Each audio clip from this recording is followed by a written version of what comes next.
타해 이해와 더불어 함께 사는 삶이라는 제목으로 말씀 전해주시겠습니다.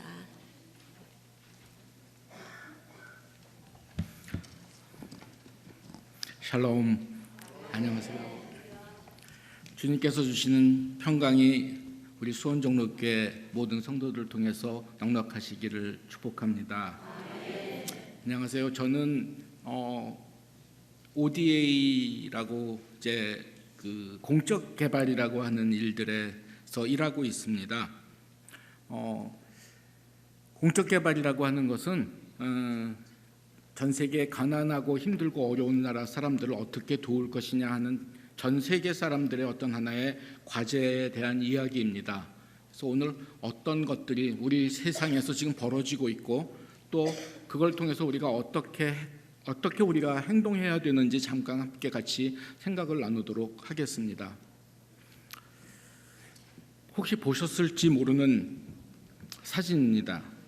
2015년 9월 2일 아침 전 세계 방송사들이 올렸던 아주 작은 한 장의 사진입니다. 바닷가 모래밭에 얼굴을 묻고 잠들어 있는 어떤 어린아이가 있습니다. 빨간 셔츠, 파란 반바지, 봉긋하게 솟은 엉덩이, 창백한 이마를 간지리는 무심한 파도, 철진한 바닷가에 버려진 조그만 인형 같았던 주검, 가짜 구명조끼를 입고 작은 고무보트에 매달려 목숨을 건 항해를 해야만 했던 3살배기 시리아 난민, 이름은 아일란 쿠르디. 죽음으로 몰아넣기에 너무나 작았고 너무나 예뻤기에 그래서 어쩌면 우리 모두를 무기력하게 만들었고 가슴 저리게 만들었던 모습입니다. 이 어린이의 이름은 움난 다크니시, 나이는 5살. 시리아 알레포라는 도시, 러시아 공군의 폭격으로 쓰러진 건물에서 구조대가 구조한 이 어린이는 머리에서 피가 흐르는데도 불구하고 건물의 잔해로 하얗게 뒤집어졌지만 아무 표정 없이 울지도 않고 앉아 있었습니다. 멍한 그 눈을 바라보는 순간 우리는 처절한 공포를 느끼게 되었습니다.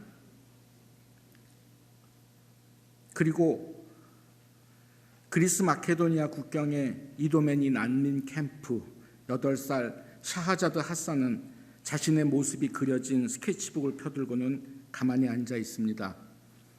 그 아이는 자신의 고향 알레포로부터 18개월간의 그 잔혹하고도 무서웠던 탈출의 순간들을 그림으로 그려서 외부의 사람들에게 알리고 있었습니다. 그림들 속에는 ISIS의 대량 학살의 순간들과 난민 캠프의 배고픔, 에게의 바다 위에서 9호선의 구호 노력과 바닷속으로 사라져간 사람 가득한 난민 보트의 모습이 담겨져 있었습니다. 그리고 이 사람, 시리아의 대통령 바샤르 알 아사드, 합리적인 운군 개혁가를 표방했지만 학살자가 되고만 시리아의 독재자, 시리아의 전 대통령 하페즈 알 아사드의 차남이며 2000년 대통령 사리를 세습받은 2대 독재자이자 시리아 난민의 내전의 원흉입니다. 유엔 기구에 따르면 2011년부터 지금까지 인구 2,500만 명 중에서 1,200만 명이 죽거나 난민으로 지금 살아가고 있습니다. 성경에서 말하는 다메섹, 그 아름다운 도시는 처절하게 부서져 내렸고 모든 사람들은 그 엄청난 불행을 피해서 조그만 난민 보트에 몸을 싣고 떠나야만 했습니다. 그 사진들을 보면서 문득 1950년, 51년 일사후퇴 그때 사진이 문득 떠올랐습니다. 그때 모습, 비슷한 사진들이 제 눈에 함께 올라왔습니다. 7년째 시리아는 끔찍한 내전을 겪고 있습니다. 그럼에도 불구하고 이 전쟁은 멈춰지질 않습니다. 혹시 여러분들도 들어보셨는지 모르겠지만 이 전쟁에는 굉장히 많은 나라들이 개입을 하고 있습니다. 러시아와 미국이 서로 상대방들을 비난하면서 개입을 해 있고, 사우디아라비아와 이란이라는 두 시아파와 수니파의 종주국들이 각각 자기의 종파를 앞세우기 위해서 전쟁을 멈추지 않고 있습니다. 보셨다시피 이 시리아의 난민의 문제는, 내전의 문제는 한국 전쟁의 모습과 비교해 볼 때 그저 남의 일로 쳐버리기에는, 그래서 우리가 모른 척하기에는 좀 아쉬운 문제들이 있습니다. 그래도 우리가 한국 전쟁을 겪는 동안 유엔의 도움으로 수없이 많은 나라들이 구호물자를 보내고 군인들을 보내서 우리나라를 구했던 것처럼, 그렇게 안 되는 이유는 바로 이것이 종교 전쟁이기 때문입니다. 그리고 이어지는 또 다른 아픔들, 지금 저 사진들은 중동 지역에서의 시아파와 수니파의 종파 싸움이 얼마나 극렬하게 대비하고 있는가를 보여주고 있습니다. 드디어 그 전쟁 속에 며칠 전에는 카타르라고 하는 매우 작은 나라가 갑자기 고립이 되고 말았습니다. 이제 카타르는 비행기로도 들어갈 수 없고 육로로도 들어갈 수 없는, 그냥 정말 어쩔 수 없는 섬나라가 되고 말기도 하였습니다. 그리고 얼마 전에 한 2주, 석주 전쯤 그 WFP라고 하는 국제 구호단체에서 올려준 사진입니다. 본래 WFP는 대기근이라는 말을 절대로 쓰지 않습니다. 이것은 무서워서 못 쓰는 어떤 금기어 같은 것입니다. 만약에 우리가 대기근이라는 말을 쓰면은 정말로 그 말 때문에 대기근이 생기지 않을까 걱정해서라도 못 쓰는 단어였는데, WFP에서 6월 달에 대기근이라는 단어를 쓴 겁니다. 대기근이라는 말은 곧 몇백만 명이 굶어 죽을 수 있다는 얘기입니다. 자그마치 4개 나라에 해당되는 것인데, 이쪽 나라들이 지금 겪는 큰 문제들이 있습니다. 그 문제들은 무엇이냐면 똑같이 다 내전을 겪고 있는 것이고 어떤 그 무슬림계 내부의 전쟁 때문에 일어나는 일들입니다.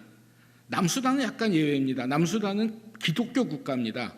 수단과 남수단이 붙어 있다가, 수단은 이슬람 국가고 남수단은 크리스찬 국가인데, 그래서 종교적인 분쟁이 너무 심하기 때문에 2013년 남수단이 독립이 됐습니다. 하지만 남수단이 갖고 있는 그런 모든 문제가 해결된 것은 아닙니다. 그러다 보니까 남수단에는 엄청난 내전들이 계속 벌어지고 있고 거의 무정부 상태가 되어 있는 그런 지금 지경에 있고, 그러다 보니까 나이지리아, 남수단, 예멘, 소말리아 이 4개 나라들은 정말로 곧 닥칠 엄청난 위험들, 기근의 어떤 위험에 봉착되어 있는 것입니다.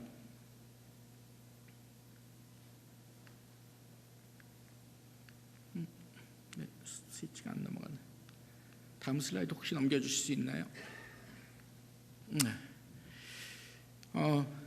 여러분들도 혹시 보셨지만 알고 계시지 모르지만 나이지리아에서는 보코하람이라고 하는 세력이 있는데 2년 전에 보코하람에서 그 여학교 학생들을 200~300명을 그냥 한꺼번에 납치를 해가지고 사라졌던 일이 있습니다. 그리고 얼마 전에 그 여학생들이 다시 돌아왔습니다.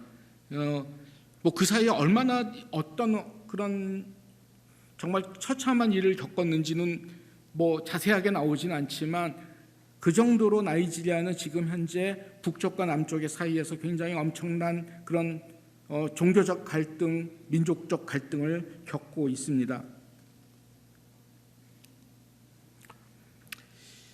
이 문제들의 어떤 하나의 공통적인 하나의 핵심이 있습니다. 사실상 이 모든 것들은 2011년에 어떤 사건에서 시작이 되게 되는데, 2011년 튀니지라고 하는 나라에서 어떤 청년이 분신 자살을 합니다. 분신 자살을 한 이유는 배고픔 때문이었습니다. 그리고 그 튀니지의 그 한 청년의 분신 자살은 튀니지 사람들로 하여금 전체가 다 모이게 했고 마치 우리나라의 촛불혁명처럼 혁명을 일으켜서 시민혁명을 일으켰습니다. 그리고 그 시민혁명에 의해서 튀니지의 오래된 독재자가 무너지고 그 독재가 넘어지면서 옆으로 전달돼서 리비아가 무너지고 이집트가 무너지고 그렇게 계속해서 일어나는 아랍의 봄이라고 하는 사건이 벌어지게 됩니다. 근데 그것이 2011년에 일어났는데 제가 이 일들을 시작한 건 1999년인데 2007년에 제가 봤던 책 중에 하나가 바로 이 책입니다. 왜 세계의 절반은 굶주리는가?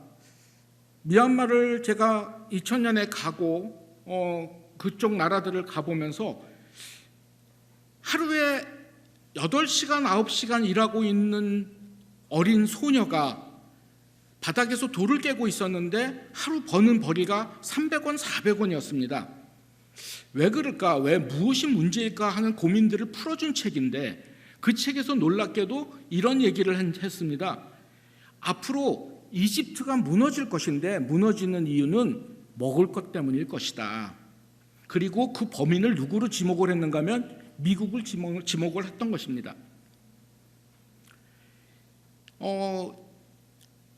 이 시리아에서부터 튀니지에서부터 시작해서 벌어진 이 혁명은 결국 시리아까지 올라갔지만 시리아는 현재까지 그냥 내전만 일으키고 있고 나머지 나라들은 분명히 개혁이 됐지만 아직까지 혼란 속에 빠져 있는 것은 사실입니다. 그리고 아까 그 말씀드렸던 미국이 한 저지른 일 중에 가장 큰 것이 바로 무엇이냐는 질문에 그 대답은 미국에서 제공한 잉여농산물이라는 것입니다. 2차 세계대전이 끝나고 미국은 무차별한 잉여농산물들을 이쪽 지역에 풀었습니다. 이쪽 지역의 북아프리카 지역들은 보통 아프리카 사람들이 아프리카 사람이라고 안 부릅니다. 색깔도 약간은 회색에 가까운 그런 얼굴색들을 가지고 있고 먹는 식사도 다르고 종교도 다릅니다. 북아프리카 지역들의 거의 대부분은 무슬림 지역이고 식량은 주로 주식은 빵입니다. 그래서 이 사람들은 본래 그전부터 밀을 키워왔었고 특히 그 밀 주산지가 이집트였습니다. 이집트 나일강은 굉장히 비옥한 삼각주를 가지고 있었고 그 삼각주에서는 비료가 없어도 밀을 생산하는 데 큰 지장이 없었습니다. 따라서 밀값도 쌌고 그래서 생산된 밀은 그 주변 국가에 수출해고도 넘을 만큼 충분했었죠. 그런데 미국의 잉여농산물이 들어가면서부터 이집트의 농민들은 밀농사를 지을 수 없게 된 겁니다. 아무리 싸다고 하더라도 공짜보다는 비싸니까요. 그래서 이집트에서는 밀농사가 사라지게 됐고 결국은 이집트는 밀을 수입하는 국가가 되었습니다. 그리고 무바라크라고 하는 독재자는 그 밀을 갖고 국민들을 대상으로 장난을 치기 시작을 했습니다. 국민들이 잘 따라오고 말을 잘 들으면 가격을 점점 높여갑니다. 그러다가 어느 정도 한계가 올라가서 국민들이 막 반항을 시작하고 뭔가 불만을 토로하기 시작하면 다시 밀값을 내리고 하면서 국민들을 조절을 했었습니다. 그런데 2009년부터 밀 주 생산지인 우크라이나, 러시아, 호주가 동시에 그 가뭄이 들이닥치고 그래서 밀 생산량이 50% 이하로 떨어지게 됩니다. 그리고 그 나라들은 전부 다 밀 수출을 금지를 시켰어요. 그러니까 무바라크는 자기가 돈이 아무리 많다고 하더라도 밀을 수입할 방법이 없었습니다. 결국 굶주린 백성들은 들고 일어났고 결국은 독재자들을 무너뜨리고 말았죠. 아주 작은 것, 별거 아닌 것 같은, 그런데 이 일들이 세상을 이렇게 복잡하게 만들 것이라고 하는 것은 사실은 어느 누구도 크게 예측한 바가 없습니다. 이 글을 쓴 사람은 장 지글러라고 하는 분이고 이분은 유엔에서 일하고 있었고 유엔에서 그 일들을 하다 보니까 생긴 여러 가지 질문들, 어떤 그런 불합리성, 어떤 불평등한 이런 것들을 자녀들에게 얘기하고 싶어서 쓴 책이 아까 왜 세계의 절반은 굶주리는가 하는 책이었죠. 그 책들을 통해서 이 세상에서의 어떤 그런 굶주림의 문제는 실질적으로 뭔가가 모자라서 생기는 문제가 아니라 분배의 문제이고 정책의 문제라고 하는 것을 깨닫게 되었던 것입니다. 한번 그래서 제가 마치 이제 그런 과정들을 겪으면서 뭔가 정보들을 얻고 세상의 문을 안으로 들어갔듯이 한번 여러분들께도 한번 좀 질문을 좀 드려보고 싶습니다. 전 세계의 인구는 몇 명일까요? 지금 현재 2011년 12월 기준으로 70억을 통과했어요. 2011년. 그럼 지금 오늘은 75억입니다. 그리고 전 세계 국가는 몇 개 나라가 될까요? 지금 저기는 지금 정답이 아니에요. 저기 나와 있는 건 정답이 아닙니다. 이런 정보도 있고 이런 정보도 있고 이런 정보도 있습니다. 실질적으로 그냥 그 공식적으로 우리가 지금 잘 알고 있는 유엔에 가입된 나라는 193개 나라고 유엔에서 업쇼버로 인정한 나라가 3개 나라가 있어서 보통은 196개, 197개 나라를 얘기를 합니다. 그러나 지도상으로 보면 훨씬 많은 나라들이 존재하고 인정하지 않는 나라들까지 합치면 247개 나라들이 이 지구상에는 존재하고 있습니다. 또 다른 질문 한번 드려보겠습니다. 혹시 가난이라고 하는 것은 두 가지 가치가 있죠. 뭐 절대적인 가난이 있고 상대적인 가난이 있습니다. 그래서 우리가 나도 가난해 이런 얘기 할 수 있어요. 근데 절대적인 가난이 기준이 뭘까요? 그 절대적인 가난에 대해서 정의가 내려져 있습니다. 절대적인 가난은 어떻게 정의를 내렸을까요? 절대적인 가난은 이런 거를 이렇게 얘기를 합니다. 먹을 것이 없고 입을 것이 없고 잘 때 하늘을 가릴 수 있는 지붕이 없는 그런 상태, 그것을 절대 가난이라고 얘기를 합니다. 또 하나의 가치는 2000년, 나중에 제가 좀 이따가 다시 말씀을 드릴 건데 21세기가 들어오면서 유엔에서 가장 큰 문제, 앞으로 21세기 새로운 천년이 시작될 텐데 그때 이 지구를 어떻게 좀 우리 지구상에서 가장 큰 문제를 일으킬 게 어떤 그런 아이템들을 우리 어떤 그런 것들을 좀 골라보자 했을 때 제일 먼저 떠올랐던 게 뭐냐면 바로 빈곤 타파였습니다. 그리고 그때 빈곤 타파의 기준을 뭐라고 잡았는가 하면 하루 1달러 미만으로 살아가는 사람들 이렇게 정했죠. 근데 세월이 지나면서 물가가 올랐지 않습니까? 그렇죠. 그래서 요즘의 기준은 유엔의 공식적인 아직까지 변하지 않은 것은 하루에 1.25달러 미만으로 살아가는 것이고 기본적으로 우리가 생각하는 것은 국제사회에서 어떤 그런 일하는 사람들에서 기준은 하루 1.9달러 미만으로 살아가는 사람들을 절대 가난에 속해 있다고 얘기를 하게 됩니다. 그러면 이렇게 하루 1.9달러 미만으로 살아가는 사람들은 전 세계에 몇 명이나 될까요? 75억 중에 8억 6천만 명 정도 됩니다. 그런데 그거는 2000년에 그런 가난을 멈추게 하려고 했던 숫자에 비한다면 크게 개선된 숫자는 아니에요. 크게 개선되지는 않았습니다. 다만 퍼센테이지는 많이 줄었어요. 퍼센테이지는. 그러니까 1999년에는 약 30% 정도, 23% 정도의 것이었으면 지금 한 반 정도 줄였죠. 그래서 하여간 빈곤이 계속 줄어들고 있다고 하는 것은 사실입니다. 그런데 문제가 또 하나 있습니다. 그냥 가난하다는 문제뿐만 아니라 이 빈부의 격차, 부의 분배의 문제에 대해서 우리가 심각하게 한번 생각을 해봐야 된다는 것이죠. 부의 분배를 들여다보면 매우 좀 끔찍한 그런 결과를 보게 됩니다. 전 세계 인구의 1%가 지구 부의 거의 반을 가져가고 나머지 99%가 반을 차지하는 구조. 톱 10%의 사람들이 90%의 부를 차지하고 나머지 90%가 10% 정도의 부를 차지하는 구조. 이것이 지금 현재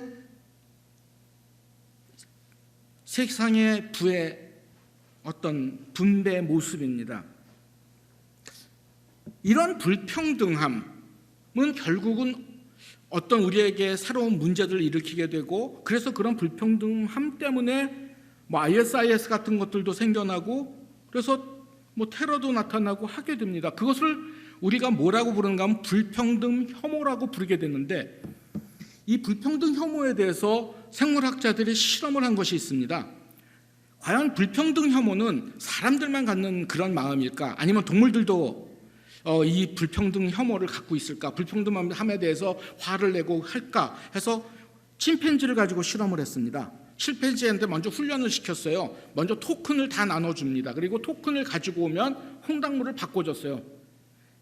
그러니까 침팬지를 너무 좋아하는 거죠. 뭐 주머니 속에 뭐 이런 통 속에 들어있는 토큰을 다 꺼내 갖고 아침마다 준비하고 있다가 이제 사육사가 오면 토큰 하나를 다 아주 정정당당하게 주고 이제 홍당무 하나를 받아갔습니다. 그래서 훈련이 다 잘 된 어느 날 실험자는 그룹을 두 그룹으로 나눕니다. 한 그룹에게는 여전히 홍당무를 주고 한 그룹에는 갑자기 포도를 주기 시작했습니다. 어떤 게 더 맛있어요? 포도가 맛있겠죠, 그렇죠? 침팬지도 그렇게 생각했던 것 같습니다. 그러니까 과연 그럼 홍당무를 계속 먹던 침팬지는 어떤 행동을 했을까요? 단식 투쟁을 시작했습니다. 토큰을 안 갖고 옵니다. 그리고 돌아서 앉아 있습니다. 나는 이 상황이 싫다. 넌 왜 나한테 왜 이래? 너가 하는 행동을 난 이해할 수 없어. 하고 굉장히 강하게 반발을 했습니다. 그래, 침팬지는 똑똑하니까 그럼 개한테 한번 실험을 해보자. 개하고 실험을 했습니다. 저 그림 보면 금방 눈치채실 거예요. 어떻게 했어요? 손을 내밀면, 자, 손 줘. 개가 손을 내밀면 사료를 줬어요. 근데 지금 여러분들 보시기에 왼쪽에 있는 개는 지금 어떤 행동을 하고 있습니까? 손을 딱 달라고 그러는데 안 줘요. 안 내는. 왜 그랬는가 하면 바로 그 옆에 있는 조그만 개한테 육포를 하나 더 줬습니다. 그랬더니 이 녀석은 지금 손 안 주고 난 안 먹겠어. 나 얘도 단식 투쟁을 시작을 한 거예요. 그리고 뒤에 있는 녀석을 한번 보세요. 눈방울이 지금 손 달라는 소리도 아직 안 했는데 벌써 손을 들고 스탠바이 하고 있습니다. 동물들도 느끼는 이러한 불평등, 그리고 불평등에 대한 불만들, 과연 그런 것들이 이 지구상에서 살아가는 작은 어떤 마을, 지구라고 하는 마을에 살아가는 모든 사람들 사이에서는 과연 없는 문제일까요?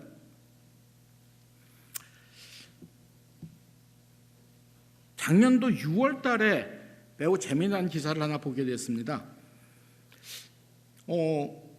어떤 사진, 지금 보여지는 그런 사진을 보여주고 어떤 초등학교에서 선생님이 낸 문제입니다. 이 사진을 보고 너는 어떻게 생각하니?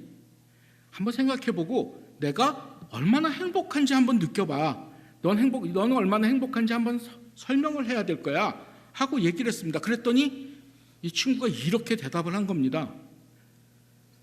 남의 불행 갖고 그렇게 얘기하지 마세요. 불행은 내가 서로 함께 도와줘야 되고 격려해주고 극복해야 될 그런 문제가 아니겠습니까? 이 어린이가 선생님이고 이 어린이가 작은 예수님처럼 느껴졌습니다. 우리는 차이와 차별을 구별 못할 때가 참 많습니다. 한국에도 얼굴색이 다른 사람들이 많이 있습니다. 옷차림이 좀 뭔가 뒤떨어진 사람들이 있습니다. 그건 그냥 차이입니다. 그런데 우리는 그 차이에다가 차별을 얹습니다. 그래서 자꾸 색안경을 끼고 바라보게 되고 그 사람들에게 뭔가 다른 눈초리를 보내고 다른 행동을 할 때가 얼마나 많은지 모릅니다.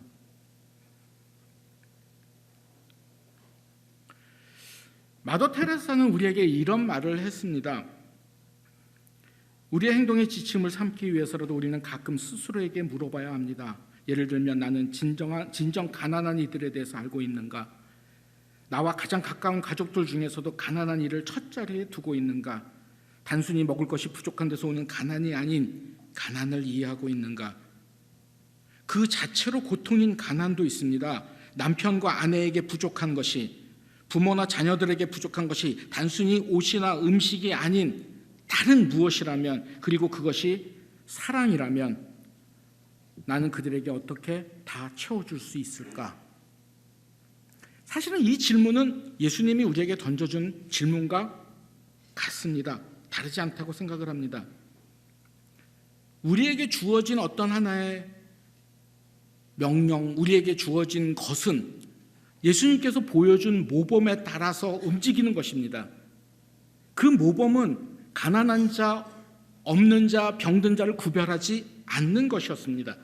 그래서 어쩌면 우리가 해야 될 가장 중요한 것은 함께 나누는 삶, 차별이 없는 삶에 대한 것이라고 생각을 합니다. 새로운 2000년이 시작되면서 유엔은 고민에 빠졌습니다. 새로운 1000년이 시작되는데 이 1000년은 어떻게 행복하게 평화롭게 지낼 수 있을까? 그래서 준비한 것이 바로 새천년 계획이라고 하는 걸 세웁니다. 새천년 계획에는 8가지 목표가 있었고 그 첫 번째가 아까 말씀드렸던 대로 하루 1달러 미만으로 살아가는 사람들을 50%까지 줄이자. 그리고 기한은 2015년까지였습니다. 2015년은 지나갔죠. 2015년 지나갔습니다. 그 두 번째가 보편적 교육, 누구에게나 차별 없이 초등학교 교육은 할 수 있게 하자. 성평등, 남자와 여자의 차별이 없는 세상을 만들자. 이런 것들이었죠. 2015년이 지났습니다. 2015년이 지나고 유엔은 보고서를 써냈습니다. 일부는 성공했고 일부는 실패했습니다. 그리고 새로운 계획을 세우게 됩니다. 그것이 바로 지속가능한 계획이라고 하는 것입니다. 지속가능한 개발 계획. 2015년부터 2030년까지 우리는 새로운 목표를 설정을 해야 된다. 그래서 17가지의 목표를 설정을 했습니다. 물론 그 중에 첫 번째는 당연히 이 세상에서 가난을 없애는 것입니다. 그런데 아까 보셨지 않습니까? 그렇게 노력을 함에도 불구하고 2017년 6월 달 현재 전 세계에서 몇백만 명의 사람들이 굶어 죽을 위기에 처해 있다는 것입니다. 무엇이 잘못되어 있는 것일까요? 무엇이? 어떤 것이 가장 큰 문제일까요? 2015년까지 여전히 이쪽에서 일하는 사람들이 가지고 있던 어떤 생각 중에 하나 주된 것은 이것을 디자인한 사람의 계획에 따른 것인데 새천년 개발 계획이라고 하는 것을 디자인한 사람은 미국의 경제학자입니다. 그리고 그 사람은 이 문제들을 돈으로 해결하려고 했습니다. 그 돈 갖고 학교를 짓고 병원을 짓고 그리고 도로를 깔고 그 다음에 사업체를 만들면 분명히 이 문제는 해결될 겁니다. 2015년 되면 분명한 그 목표가 나타날 겁니다. 그런데 안 나타났습니다.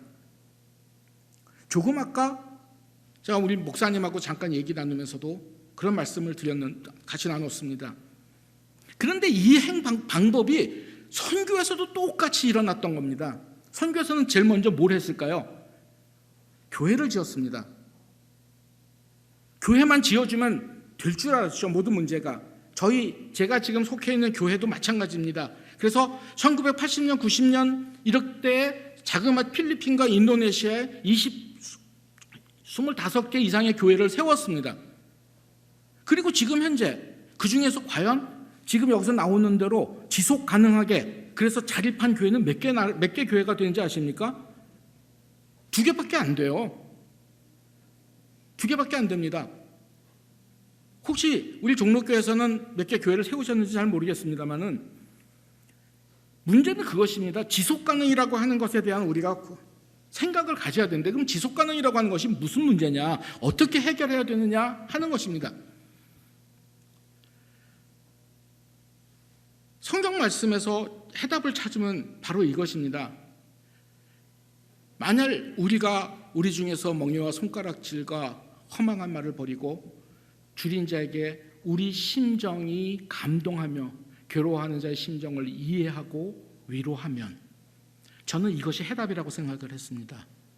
우리가 이 과정 없이 그저 우리의 생각으로 우리의 마음으로 우리는 이렇게 하면 되겠지 하고 그냥 턱 하고 교회를 지어주고 그래서 거기에 뭔가 학교를 지어주고 뭔가 병원을 지어주고 하면 나는 할 일을 다 한 것처럼 생각을 했던 것이죠. 그런데 실질적으로 그 사람들에게 필요했던 것은 그것이 아니었습니다. 그래서 제가 아프리카의 여러 나라들, 동남아시아 여러 나라를 가보니까 굉장히 놀라운 것을 발견하게 되는데 그쪽 지역에 세워진 그 기술 학교들이 있습니다. 직업훈련 학교들이 있는데 직업훈련 학교들 중에 제가 방문했던 물론 그쪽에서 저한테 일부러 그런 것만 보여줬기 때문이기도 하지만 한 80% 이상이 그냥 거기가 동물 사육장으로 바뀌어 있었습니다. 동물들 사육하고 닭을 키우고 돼지를 키우고 있었어요. 그래서 제가 그랬습니다. 야, 니네들 대단하다. 야, 그 사이에 벌써 인간들에 대한 직업 교육은 다 끝나고 이제 동물들 교육시키냐? 근데 뭐가 문제였을까요? 네팔의 어느 곳에 갔더니 학교는 정말 예쁘게 지었는데 학교 문이 닫혀 있었어요. 뭐 때문이었을까요? 선생님 봉급을 마련할 방법이 없었어요.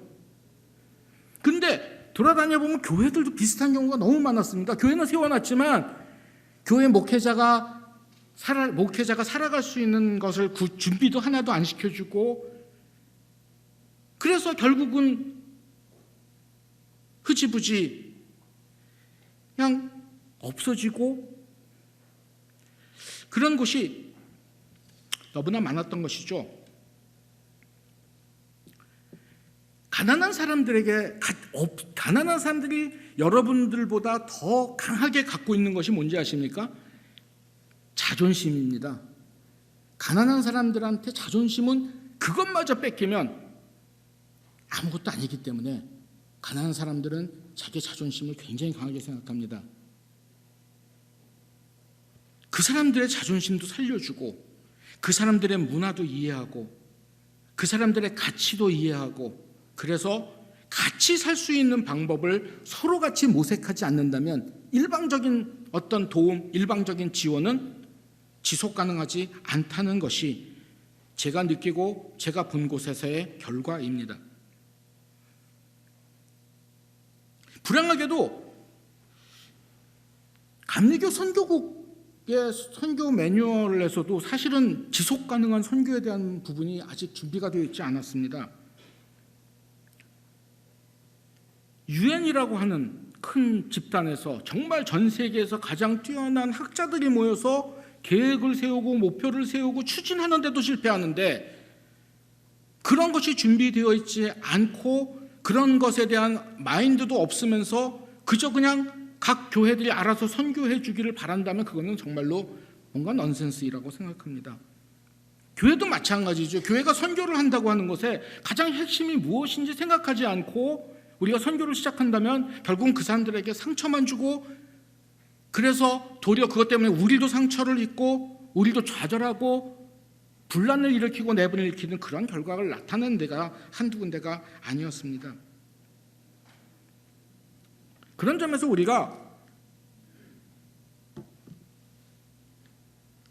제가 오늘 여러분들에게 드리고 싶은 말씀은 바로 이것입니다. 동감이라고 하는 것이죠. 그냥 그 사람의 어떤 아픔, 나 아파, 그래 아프니 내가 널 위해서 기도해 줄게, 그게 아니라 정말로 실제적으로 내가 머리가 깨졌으면 머리를 같이 나도 해주고, 임신한 아내를 위해서 임신한 아내처럼 모습을 하고서 같이 힘들어하는 거, 그리고 암에 걸린 친구가 머리가 삭발이 됐을 때 같이 모든 친구들이 같이 머리를 삭발하고 같이 옆에 있어주는 것, 그것이 바로 동감이라고 하는 단어입니다. 가난한 사람들에게, 힘든 사람들에게, 어려운 사람들에게 그저 먹을 것을 주고 입을 것을 주고 그리고 그냥 나눠만 준다면 그 사람들은 결국 우리의 손만 바라보게 됩니다. 왜 또 안 주지? 야, 오늘 한국 갔다 왔는데 뭐 갖고 온 거 없을까? 한국에서 오늘 왔댔는데 뭐 좀 갖고 온 게 없을까? 그것이 아니라 그들의 아픔, 그들의 슬픔, 그들의 괴로움, 그것들을 우리가 함께 나눌 수 있어야 됩니다. 그것이 바로 예수님께서 이 땅에 오셔서 실천했던 삶이고, 그래서 우리가 만약 하나님의 자녀이고 예수님의 제자들이라면 꼭 따라가야 하는 그러한 삶의 모습이 아닐까 생각합니다.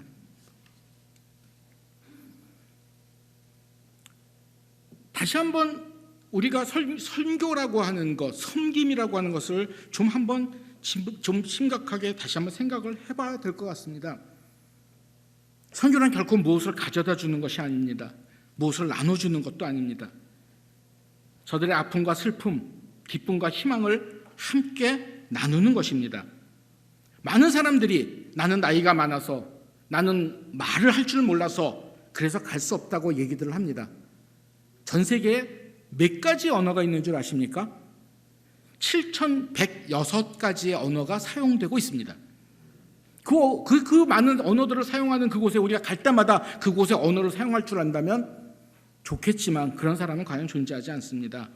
우리가 말로만 해서 될 수 있는, 물론 말을 할 수 있으면 더 좋겠지만, 그러나 더 중요한 것은 우리의 마음이고 우리가 하나님에 대한 사랑이고 하나님에 대한 신뢰가 아닐까 생각을 해봅니다. 가난하고 병들고 죽음을 맞이한 사람들과 함께 울어주고 걱정해 주는 것, 바로 그 마음만 있으면 저들을 찾아갈 수 있고 저들에게 위로가 된다는 것입니다. 저 역시 많은 곳을 다녔습니다. 정말로 어떻게 잘 수 있을까 생각했던 곳에서 잠을 자본 적도 있고, 진짜 저희 집사람하고 둘이서 어떤 친구 인도네시아 친구 집에 갔는데 자기 집에서 굳이 자라고 하는 거예요. 고맙다고 잤는데 딱 누우니까 갑자기 뭐가 휙 지나가는데 쥐가 이렇게 머리를 탁 치고서는 여러 마리가 줄지어서 지나가더라고요. 예. 뭐 근데 어쨌든 여기서 자야 되니까 어쨌든지 잊고 자게 해달라고 기도했습니다. 근데 그게 그 친구한테는 제일 큰 기쁨이었어요. 우리 집에서 내가 좋아하는 선생님이 잤어. 당신이 우리 집에서 같이 자줬어. 그 다음날 아침에 뭐 맛있는 거를 자기는 열심히 차려줬지만 저 역시 웬만한 건 다 먹는데 지금 과일들만 골라 먹었습니다. 그러나 어찌됐든 같이 그렇게 손잡아주고 같이 잠을 자주고 같이 위로해 주는 것, 그것만큼 더 큰 것이 어디 있겠습니까?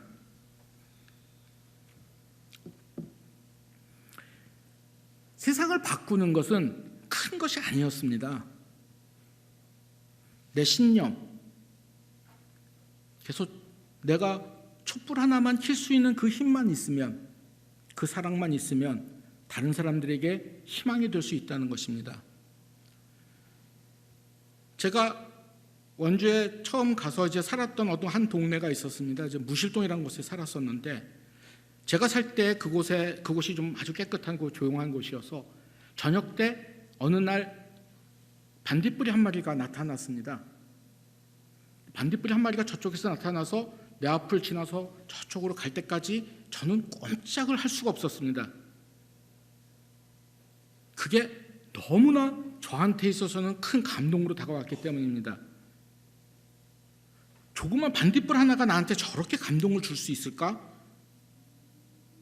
세상이 달라 보이는 아름다움, 세상을 훨씬 아름답게 만드는 조그만 불빛 하나, 그것이 우리에게 있을 수 있듯이 또한 우리가 전해줄 수 있는 것도 바로 그런 것이라고 저는 생각합니다. 그렇기 때문에 우리가 해야 되는 일들은 이제 선교에 대해서 방향을 바꾸는 일입니다.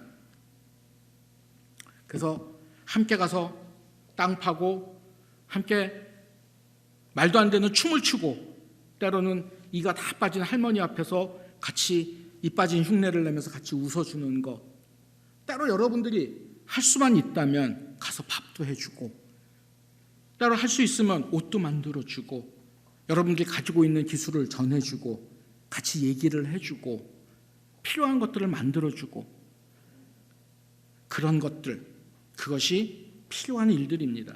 그리고 보다 더 중요한 것은 그 속에서 그 사람들의 자존감을 높여주고, 그래서 그 사람들이 뭔가 할 수 있는 일들을 만들어주고, 그래서 그 사람들이 스스로 그 일들을 하게 하고, 그때 우리는 다시 그곳을 놔두고 다른 장소로 또 갈 수 있을 것입니다. 지금 보여드리는 이곳은 필리핀의 이나레스라고 하는 타오빌이라고 하는 곳입니다. 여기는 난민촌입니다. 쪽방 약 한 평 반 2평 정도밖에 안 되는 그런 집들이, 연립주택이 쫙 들어서서 그 지역에서만 약 3만 명 정도의 사람이 살고 있는 그런 곳입니다. 근데 그곳에서 이철영 목사님이라고 하는 선교사님이 하시는 일들은 그곳에서 조그만 빵집을 만들고 유치원을 만들고 그 다음에 봉제 공장을 만들었습니다. 그리고 그 사람들한테 모든 것을 맡겼습니다. 그리고 그 일들의 협력은 전부 다 현지 NGO들과 함께 일을 한 것입니다. 제가 다녀본 그런 현장 중에서 가장 바람직하고 미래지향적인 그런 선교 현장이라고 저는 생각을 합니다. 그래서 그분들이 스스로 자기들이 만든 옷을 가지고 그러니까 그 패션쇼를 열었습니다. 자기들이 디자인까지 하고 그 다음에 그 쇼까지 다 준비를 해서 모든 진행도 자기들이, 엄마들이 평생 동안 한 번도 어디 앞에서 나서 보지도 못했던 분들이 굉장히 용감해지고 굉장히 단단해지고 강해져서 이제는 다른 사람들 앞에서 할 수 있는 겁니다. 그리고 모든 다른 사람들이 와서 야, 당신들 어떻게 이렇게 변했어? 얘기했을 때 하나님의 은총입니다. 하나님께서 우리와 함께 해주셨습니다. 그때 그것이 바로 우리가 바라고 하나님께서 원하시는 모습이 아니었을까 생각을 해보는 것입니다. 또 하나의 제가 지금 하고 있는 사역 중에 하나는 북한 사람들을 돕는 일이었습니다. 제가 과거형으로 얘기하는 이유는 지금 잠시 중단을 했기 때문입니다. 제가 사역하는 곳은 장백이라고 하는 곳입니다. 장백은 바로 북한의 해산 바로 건너편이고 압록강은 불과 40m 밖에 안 됩니다. 아주 가까운 곳은 5m 정도밖에 안 돼서 북한의 꼬마 애들이 돌을 던지면 자동차 유리창이 깨질 정도입니다. 그곳에 저는 1999년 처음으로 가게 되었고 그곳에서 일하는 한충렬 목사님이라는 분을 만나게 돼서 가족처럼 같이 지내면서 그 일들을 같이 수행을 했었습니다.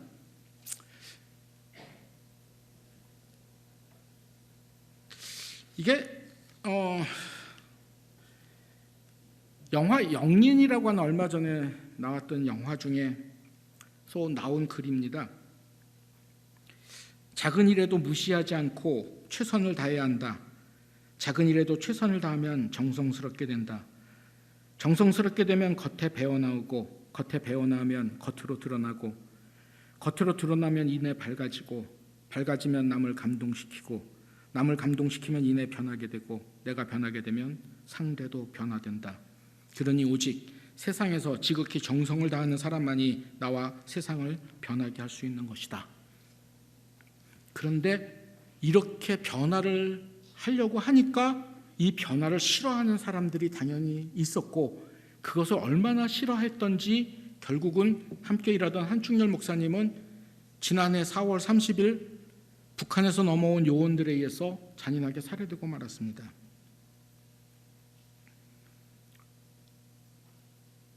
그 차는 피로 덮였고 그분의 옷은 피로 물들었습니다.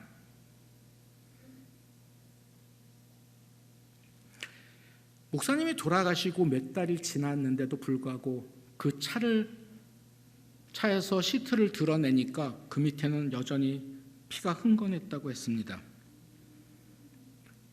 그렇다고 해서 우리가 만일 이 일을 멈춘다면 그건 우리가 지는 일입니다. 그래서 저러한 공격이 무서워서 선교가 멈춰지지도 않을 것이고 멈추지도 않을 것입니다. 그것은 이러한 일이 있고 난 후에 도리어 조선족 목회자들이 돌아가신 한충영 목사님의 순교를 지키겠다고 나섰습니다. 저 차를 티벳에 있는 가장 힘들고 어려운 곳에서 선교하고 있는 선교사님한테 보내겠습니다. 그 경비는 우리가 다 지불하겠습니다 하고 나와 주셨습니다. 피에 젖은 차를 팔자니 마음이 아프고 두자니 둘 데가 없었습니다. 참 고민하고 있었을 때 저분들이 나서서 이 차가 제대로 쓰여질 때가 있으니 우리가 함께 이 차를 제대로 쓰겠습니다 하고 나서 주신 겁니다. 그래서 백두산에서부터 히말라야라고 하는 그런 주제하에 또 하나 한충렬 순교자와 함께라고 하는 그런 구호 아래 이 차가 옮겨지게 되었습니다. 그 과정은 너무나 힘들어서 모두 보내는 마음에서 장백교회에서 출발할 때부터 그 산맥 라사에 도착할 때까지 담당하는 모든 분들이 함께 기도하며 이 일들을 준비했고 이 일들이 또한 중국 정부에 알려지게 됨으로써 여기에 참여했던 모든 목사님들이 다 중국 정부에 끌려가서 조사를 받고 어려움을 겪는 일도 있었습니다. 그럼에도 불구하고 저 먼 거리 6박 7일 동안 저 거리를 목사님들이 서로 돌아가면서 여기서부터 여기까지 누가, 여기서부터 여기까지 누가 해서 넘어가게 되는데, 마지막 넘어가야 되는 산맥이 칭창산맥이라고 하는 곳인데 높이가 4,400m래요. 그래서 그냥은 못 운전하고 탄 사람들이 전부 다 산소통을 다 들고 타야 되는데, 산소 마스크를 쓰고 갔음에도 불구하고 다 넘어갔을 때 전부 다 코피를 흘리고 쓰러졌다고 합니다. 다행히 이 차는 지금 현재 라사에서 티벳 민족을 복음화시키는 데 사용되고 있습니다.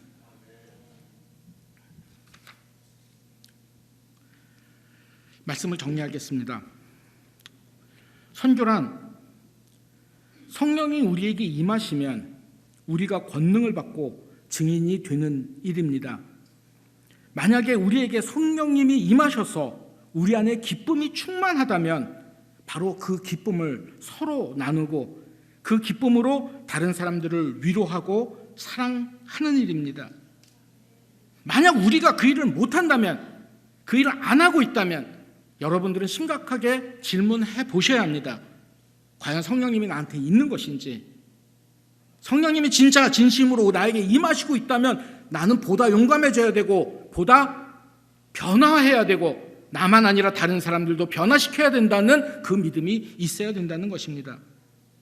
그 성령의 역사 현장에서는 때로 힘들고 어려운 일들이 많이 생기겠지만 그럼에도 불구하고 누구도 주지 않는 기쁨도 또한 따라올 것입니다. 그것이 하나님께서 허락하신 복음의 능력이라고 믿습니다. 우리가 누구입니까? 바로 하나님의 자녀들이자 예수님의 제자들 아니겠습니까? 십자가 부활의 능력을 믿음으로 승리하는 여러분 되시기를 축복합니다. 잠시 기도하겠습니다.